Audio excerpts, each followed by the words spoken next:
Over the Memorial Day weekend, Bill Kristol, the editor of the Weekly Standard, which has been described as a redoubt of neoconservatism and the Neocon Bible, sent out a tweet stating, "There will be an independent candidate, an impressive one, with a strong team and a real chance."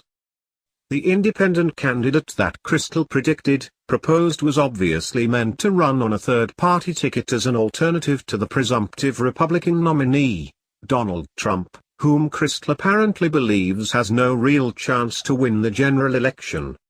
In response to Kristol's tweet, Trump tweeted three of his own. "Bill Kristol has been wrong for 2 years, an embarrassed loser, but if the GOP can't control their own, then they are not a party. Be tough, ours." The Republican Party has to be smart and strong if it wants to win in November. Can't allow lightweights to set up a spoiler indie candidate. If dummy Bill Kristol actually does get a spoiler to run as an independent, say goodbye to the Supreme Court. Trump's last tweet was an obvious reference to a scenario in which an independent candidate such as Kristol favors would divide the Republican vote, resulting in the election of Hillary Clinton, who would nominate very liberal justices to the Supreme Court. Just last week, Kristol said on Bloomberg Politics Masters in Politics podcast that he regarded the Republican Party's 2012 nominee, former Massachusetts Governor Mitt Romney, as the GOP's best bet to win the election in November. The real last chance here is with Mitt Romney, who has said no to running as an independent, but who I think is thinking seriously about it. He is a very serious person. He really knows that Trump should not be President of the United States. He strongly believes that Hillary Clinton should not be President of the United States. Kristol continued, "I think a lot of Americans by October, after watching Clinton and Trump go at each other, could decide that a respectable, serious grown-up person like Mitt Romney could be awfully desirable. The conditions are there. The ballot access stuff is a little challenging but actually manageable. People have overcome those obstacles, so it really comes down to a candidate." In response to Kristol's proposal, former GOP presidential candidate Ben Carson, while speaking on Fox News on May 30, advised against going down the independent candidate path. A quarter of a century ago, another Clinton was running for the White House, and it was the entrance of a third-party candidate, Ross Perot, that made it possible for him to win, Carson said. "Wouldn't it be ironic if the same thing happened this time?" While Kristol's proposal is motivated mostly by his objections to Trump, there have been third-party challenges to the main party nominees every 4 years since 1972.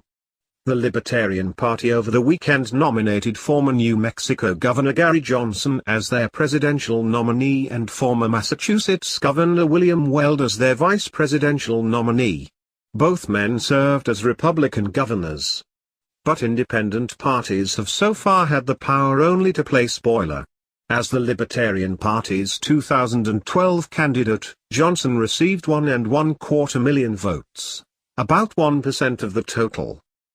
A Fox News report on Kristol's tweeted proposal revealed a widespread lack of understanding about Kristol's political philosophy, stating, in part, "Kristol, along with other conservative pundits, long has been working to attract an independent candidate to run in November amid lingering concerns in some wings of the Republican Party about Trump's conservative credentials.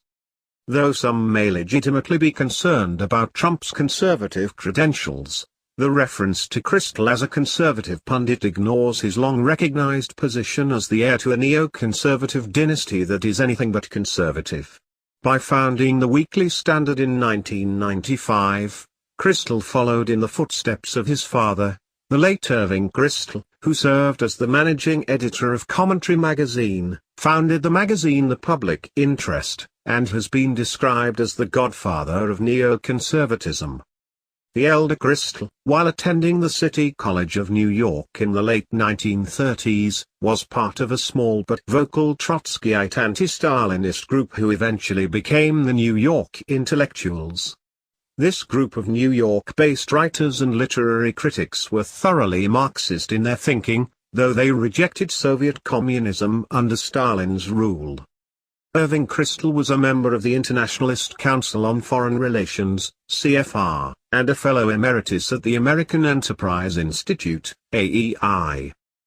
In an article published in the June 6 issue of the New American's print edition, Implosion of the Never, Never Trump Neocons, senior editor William F. Jasper provided a description of neoconservatism that is essential to understanding the dynamics of the debate between Trump and neocons such as Kristol, noting under the subheading, the neocon con job. Since we have been using the neoconservative label here, it may behoove us to define and explain the term, before going further. Although the terms neoconservative/neoconservatism/neocon have gradually entered the public discourse, there remains, in general, a rather foggy notion of their meaning. That is by design. The New American has covered this topic more expansively in previous articles, but in short, here it is. The founding fathers of neoconservatism were mostly hardcore leftists. Many were Trotskyite communists who turned against Stalin but retained much of their socialist political ideology and left-wing social/cultural/moral affinities. With massive help from the big media, big foundations, big government axis, the relatively small clutch of mostly New York City-based neocon intellectuals were transformed, in the decades following World War II, into the spokesmen and strategists of the conservative movement and the Republican Party.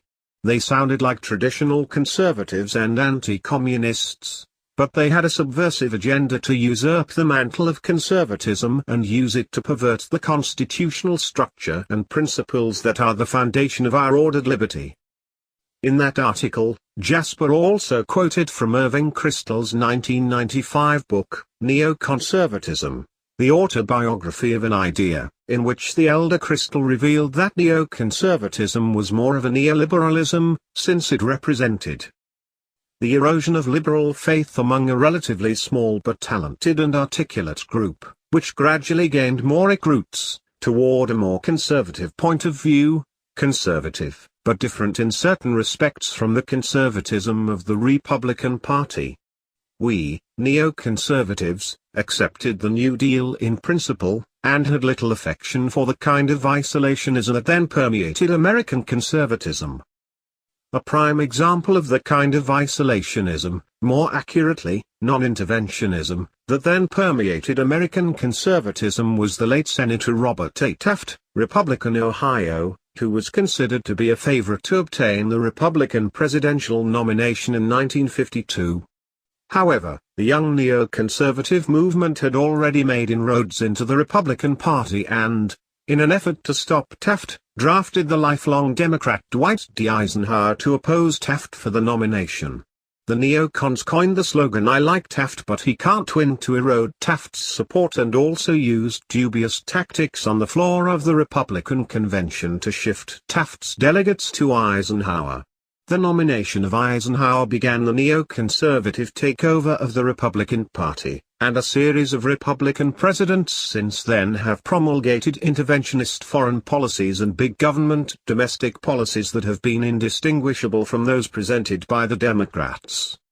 When the Republican Party broke step with the neocons and nominated Senator Barry Goldwater, Republican Arizona, for the presidency in 1964, the neocons and partisans of the party's Eastern liberal Rockefeller wing refused to support the nominee and assured his defeat in a landslide.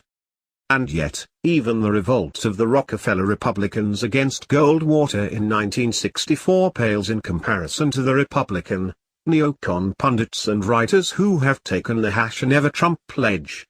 As Jasper concludes his article, whatever faults, foibles, weaknesses, and warts Trump may have, and he has many, we would do well to ignore his critics who have been defending and promoting for decades the gradual destruction of our republic under the cloak of neocon